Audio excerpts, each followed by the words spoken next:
okay? This is a map of the British Isles. Right up here you can see Scotland, okay? Now Scotland has probably 30 to 40 different accents, okay? The most distinctive of all would be Glaswegian. In Glasgow, men are men. Big, hard, hairy men. Ginger men. But at the other end of the spectrum you have places like Edinburgh, and you'll find very, very posh Scots folk in Edinburgh.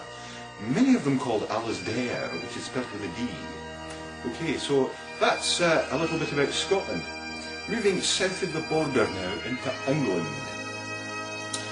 One of the first places you come to is Newcastle. That's Newcastle upon Tyne and not Newcastle on the Line, which is somewhere else, man. Now, people from Newcastle are called Geordies. However, there's a place next door to Newcastle called Sunderland, and if you're from Sunderland, you're not a Geordie. Had away, man, you're a Mackham. Let's go down south a little bit until we come to Yorkshire. North Yorkshire. North Yorkshire's lovely. It's very rural, very, very rural, and lots of nice scenery. Lots of real folk, proper folk. Call a spade, say what they like and like what they really well say. Obviously the capital of Yorkshire is called York. Now there's an imitation one in America called New York. It's not as good, alright? Happen, city. North Yorkshire they talk a bit like this. West Yorkshire you've got places like Leeds and Bradford. Bradford is famous for having more Pakistanis than most towns in Pakistan.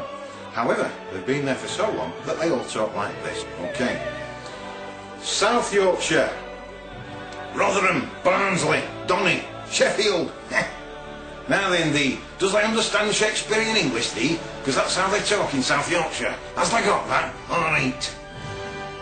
Now then, to the side at Pennines now. Pennines are a little range of hills down there. To the side at Pennines we'll go to Manchester. Mad for it, sorted our kids, sorted. Man United, we're not City fans here, mate. Sorted, got any drugs? Ease, whiz, sorted our kids, sorted. A bit further north you have the rest of Lancashire. And you've got places like Burnley, where they talk like this. Let's go down to the bakery, buy a loaf of bread and make a brew, okay? That's how they talk around Burnley. And also around Blackburn, okay, and Bolton. Who won the FA Cup in 1958? Bolton Wanderers. Hey, what's all this, eh? Hey, you went to Manchester, you didn't come near Liverpool. What's the matter with frickin' Liverpool, eh? Hey, soft lad, hey, calm down. Liverpool's really great, you know. It's not far from Manchester, you know, but it's a lot different, you know, because the Beatles, they come from Liverpool. I went to school with Paul McCartney, you know. It's really great in Liverpool. They do that there, though, don't they, though? So, let's go south of the north to the Midlands. Ooh, scary. There's a place called Derby. Alright, me duck. In Derby, men call men duck. Alright, duck. You're alright, me duck. I'm alright, me duck. Alright. Yeah, alright, duck. Yeah, I'm alright, duck. How are you, me duck? Let's get out of the Midlands, quick. Ooh, should we go west? Let's go to the West Midlands. Alright, there's a big city here called Birmingham. It's Britain's second city. But everybody in Birmingham talks like they're complaining. They sound like they're whinging all the time. They sound like they're moaning.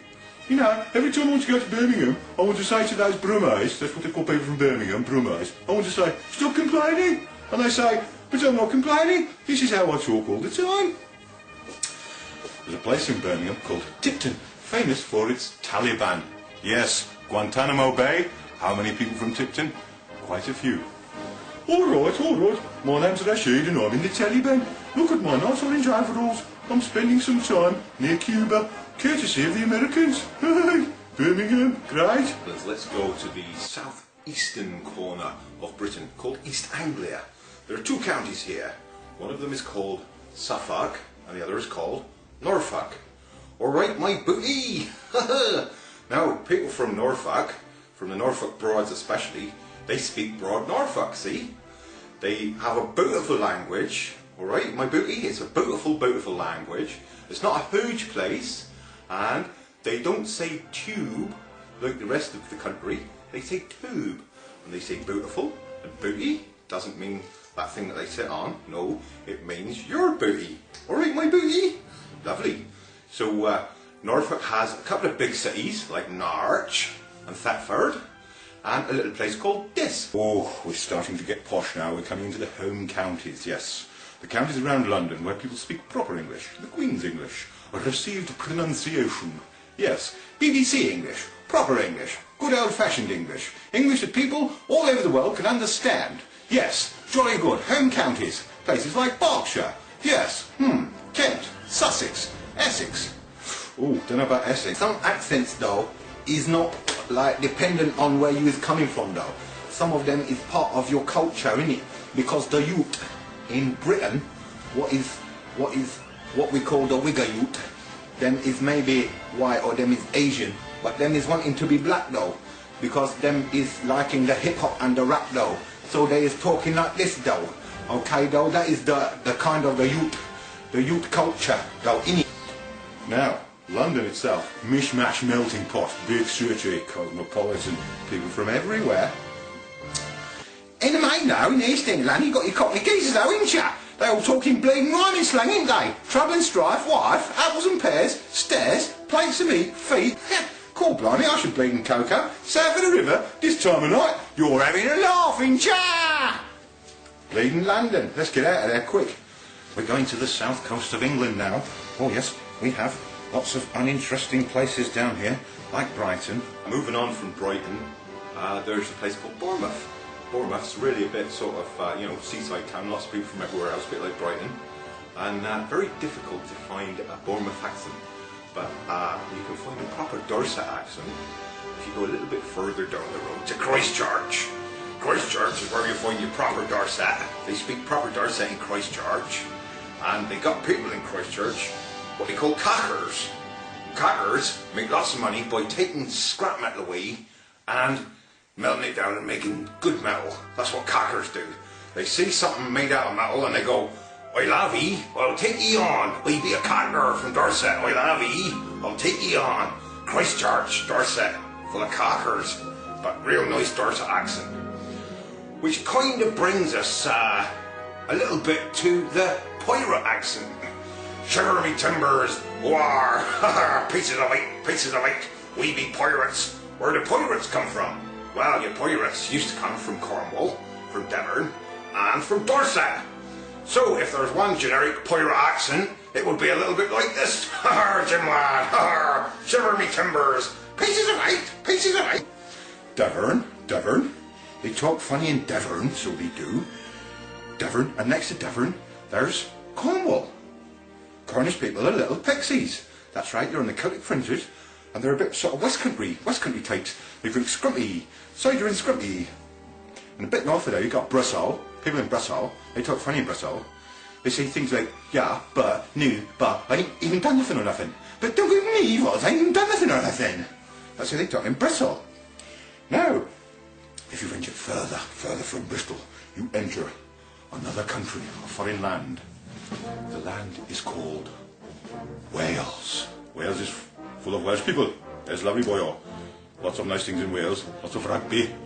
Everybody's called Jones, but they all have a profession. So, Jones the fish catches fish. Jones the bread bakes the bread. Jones the rugby plays the rugby. Okay. Out of Wales, across the Irish Sea. Yes, we're still in the British Isles, but this here is an island, and it's called Ireland. It's an island called Ireland. Now, you see, in Ireland now, there's lots of little Irish fellas. And of course, again, it's a bit like England and Scotland, you see. Everywhere you go, there's different Irish accents, but they're speaking English, but with the Irish accents. And some of them don't actually speak English, some of them speak Irish, you see. Now, in most of Ireland, they talk like this. But in the rural parts, they're talking a lot slower than they do in the cities, okay? But there's a very dangerous political point I'm going to make now. Because, you see, the island of Ireland is a little bit fractured and divided. Let me explain. Here we have the United Kingdom of Great Britain and Northern Ireland. Good point. I'm standing here outside the Houses of Parliament. Yes, my name is John Cole. I used to be chief political correspondent for the BBC, and you'd see me every evening standing outside the Houses of Parliament on the lawn, talking in my Northern Irish drawl. Occasionally, I would interview people like the Reverend Ian Paisley, who represents the Protestant community in Northern Ireland who like to be British. Mr. Paisley, do you have anything to say? Ulster is British. stand wherever you may be. I am the Reverend Ian Paisley, and I'll lead you all wherever you may be, and I'll lead you all because I'm Ian Paisley.